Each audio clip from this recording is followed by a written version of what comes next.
Court চত্বরে এই দুপুর 12টা নাগাদ এক সুন্দরী ভদ্রমহিলাকে প্রায় দিন দেখা যায়। বয়স 55-56 হবে। চোখে চশমা, ছিপছিপে গড়ন, অল্প অল্প চুল পেকেছে। একটা উকিলের কাছে গিয়ে বলে, উকিলবাবু, আমার ডিভোর্সটা করিয়ে দিন। আমি আর সহ্য করতে পারছি না। আমি এখনই ডিভোর্স চাই। আমার ডিভোর্সটা করিয়ে দিন। কেউ কান করে তার কথায়, কেউ কান করে না। এভাবে বেশ কিছুদিন চলতে থাকে। তারপর একজন জুনিয়র মহিলা উকিল তার কথা মন দিয়ে শুনে বলে, আচ্ছা, আপনি প্রায় দিন দেখি অনেককেই বলেন ডিভোর্সটা করিয়ে দিন। ডিভোর্সটা তো আপনাদের দুজনের হবে। আপনি একা আছেন? ভদ্রমহিলা বলেন, হ্যাঁ, আমি সই করিয়ে নেব তার থেকে। আপনি কাগজপত্র আমাকে দিন। উকিল বলে, আপনার স্বামীর সই চাই। হ্যাঁ, আর তাকেও তো কোর্টে আসতে হবে নাকি? আচ্ছা, আপনি ডিভোর্স কেন চাইছেন এই বয়সে? ভদ্রমহিলা বলেন, ডিভোর্স চাইব না? আপনি হলে কি করতেন? মহিলা উকিল তো অবাক, উল্টে তাকেই প্রশ্ন করল। তবুও কি কৌতূহল হলো, ঘটনাটা জানতে চাইল। ভদ্রমহিলা বললেন, জানেন, আমার খুব কম বয়সে বিয়ে হয়েছে, মাত্র 18 বছর বয়স। তখন আমার স্বামীর 26 বছর। আমাকে এত এত ভালোবাসতো যে বলার কথা নয়। আবার ঝগড়াও হতো ভীষণ। তারপরও আবার খুব মিল হয়ে যেত। ঝগড়া হলে মার মার কাট কাট। সে যেন সবাই জেনে যেত যে আমাদের ঝগড়া হচ্ছে। ভালোবাসাটাও লোকে জানতো, ঝগড়াটাও লোকে জানতো।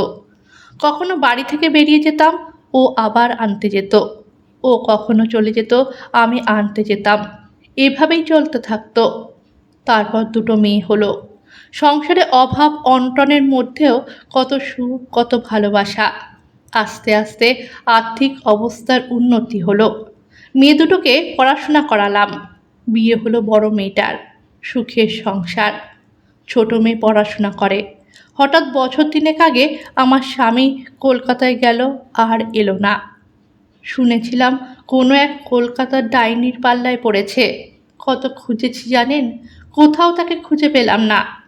আমি জানি ঠিক আসবে, আমাকে খুব ভালোবাসে। কিন্তু না, সে তো ডাইনির পাল্লায় পড়েছে। কি করে আসবে? আবার ভাবি, না না, ও ঠিক আসবে। কারণ আমার হাতে রান্না ছাড়া ও তো খেতে পারে না, কারোর হাতের রান্না খায় না।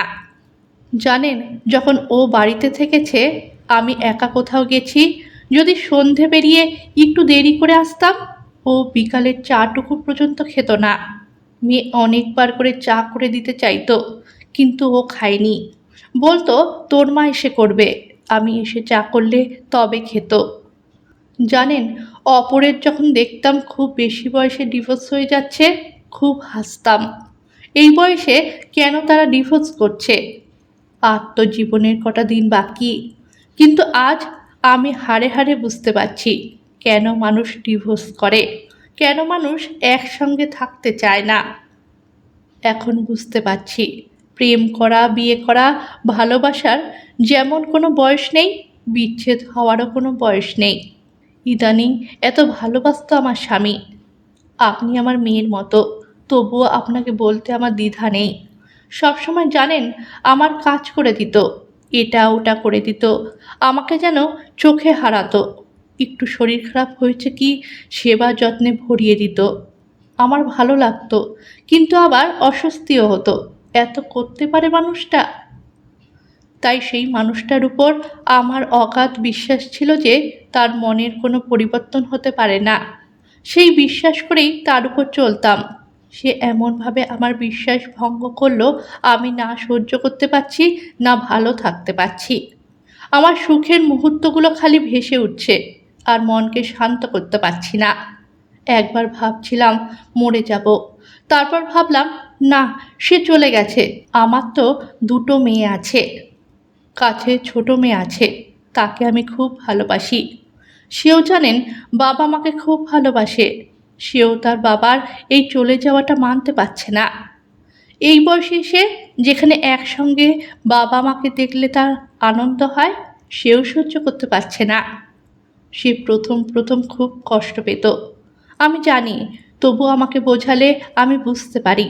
আমার ছোট মেয়ে আরও অবুঝ। সে চাকরি করে, তাই তাকে রান্নাবাড়া করে খাইয়ে চাকরিতে পাঠিয়ে দিয়ে আমি মন্দিরে আসার নাম করে কোর্টে আসি। সে আমাকে ফোন করে, ফোনটা একবার করে, তারপরে জানে মা মন্দিরে বসে আছে।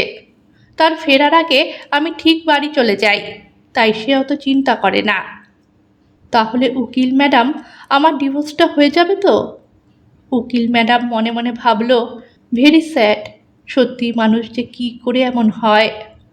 এমন ভালোবাসা ছেড়ে এত বয়সে এসে এটা ভদ্রলোক করতে পারলো। তবুও একবার ইচ্ছা হলো যে তার মেয়েকে ফোন করে ব্যাপারটা জানাবে। কি করে তার মায়ের থেকে নাম্বারটা নেবে সেটা ভাবলো। তারপর কোনো একটা অছিলা খুঁজলো, কিন্তু সেদিন আর তার মেয়ের ফোন নম্বর পেল না। সেদিনের মতো ভদ্রমহিলা বাড়ি চলে গেল। বেশ কিছুদিন ভদ্রমহিলা আর কোর্ট চত্বরে আসেনি। তারপর হঠাৎই একদিন আবার কোর্ট চত্বরে এলো। এসে সেই উকিল ম্যাডামকে খুঁজতে লাগলো। না পেয়ে আবার অন্য উকিলের কাছে গিয়ে বলতে লাগলো সেই প্রথমের মতন কথা। কেউ কান করে না, আবার বাড়ি গেল। আবার পরের দিন এলো। তখন সেই মহিলা উকিলের সঙ্গে দেখা হয়ে গেল। উকিল ম্যাডাম বলল, হ্যাঁ আপনি আসুন। সঙ্গে ভদ্রমহিলা বলল, এই দেখুন আমি কত টাকা এনেছি, এই টাকাগুলো সব আপনি নিন, কিন্তু আপনি আমার ডিভোর্সটা করিয়ে দিন। আমার ডিভোর্সটা জরুরি। কেন? ডিভোর্সটা হয়ে গেলে আমাকে আর এত চিন্তা করতে হবে না। আমার যত স্মৃতি আছে না, আমার সব মনে পড়ে। আমি পাগলের মতো হয়ে যাই। আমি রাত্রে ঘুমোতে পারি না। জানেন, আমার প্রেশার হাই হয়ে গেছে, কোলেস্টেরল হাই হয়ে গেছে। আমি না একদম সহ্য করতে পারছি না। কি করে মানুষ এমন হয়? আমার যে এত রাগ হচ্ছে। একটু রাগ হলে তখন কত যত্ন করেছে, আর এখন দেখুন একবার আসে না। একবার এসে আমার মাথায় হাত বুলায় না। আমার সারাদিন রাত জুড়ে, আমার জীবন জুড়ে ওই মানুষটা। আমি আর পাচ্ছি না উকিল ম্যাডাম। আমার ডিভোর্সটা হয়ে গেলে না, আমি আর একদম চিন্তা করব না। কারণ কি বলুন তো, জানবো সে অন্যের হয়ে গেছে, আর আসবে না আমার কাছে, আর কোনো দিন আসবে না। তাই না বলুন? বলে কান্নায় ভেঙে পড়ে। উকিল ম্যাডাম বলল, আপনি শান্ত হন, উত্তেজিত হবেন না, আপনি এত কাঁদবেন না। আপনি চোখে মুখে একটু জল দিন। দিন আপনার ব্যাগটা, আমি ধরছি। যান, ওইখানে জলের কল আছে, চোখে মুখে জল দিয়ে আসুন। ব্যাগ আর হাতে ফোনটা ছিল। কি বিশ্বাস হলো ভদ্রমহিলার। সেই উকিলকে দিয়ে গেল। সেই সুযোগে উকিল ম্যাডাম ভদ্রমহিলার ফোনটা খুলল। ছোট ফোন, তাই কল লিস্টটা দেখলো যে প্রথমেই তার মেয়ের নাম শম্পা বলে সেভ করা আছে। ফোন করেছে মাকে। সঙ্গে সঙ্গে নাম্বারটা নিজের ফোনে নিয়ে নিয়েছে। তারপর ওই ভদ্রমহিলা এসে তার কাছে দাঁড়ালে উকিল ম্যাডাম বলেন, আপনি রেস্ট নিন। এরপর কেটে গেল ৩-৪ দিন। এর মধ্যে উকিল ম্যাডাম তার মেয়েকে ফোন করে যা জানল, শুনে হতবাক হয়ে গিয়ে গায়ে তার কাঁটা দিয়ে উঠল। এমনও মানুষ হয়, ভাবতেও পারছে না।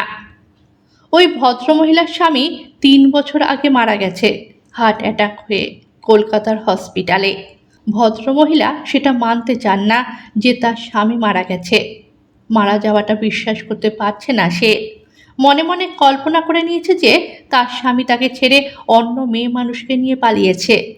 এইটা মনে করে সে একটু সান্ত্বনা পায়, আর ডিভোর্সটা তাই জন্য করাতে চায়, আরও সান্ত্বনা পেতে চায়। সে খুব খারাপ মানসিক অবস্থার মধ্যে দিয়ে যাচ্ছে। তার মেয়ে জানায় তার মা খুব ভেঙে পড়েছে, কিন্তু সংসারের প্রতি তার আচার আচরণ খুব স্বাভাবিক। কখনো সে গুনগুন করে গান গায়, কবিতা পাঠ করে, সংসারের কাজকর্ম গুছিয়ে করে। ভালো থাকলে সে প্রচুর কাজ করে। তবে প্রায় দিন সে মন্দিরের নাম করে যে কোর্টে যায়, সেটা তার মেয়ে জানতো না। জেনে তার মেয়েরও খুব দুঃখ হলো। তাই সে উকিল ম্যাডামকে বলল, আমি যথাসম্ভব আমার মাকে আটকাবো, আর আপনাকে যে কি বলে ধন্যবাদ জানাবো জানি না। আপনি যে আমার কত উপকার করলেন তা ভাষায় প্রকাশ করার নয়। মাকে আর কোর্টে যেতে দেব না। আমি তো জানতেই পারতাম না, আমিও তো কর্মস্থলে ব্যস্ত।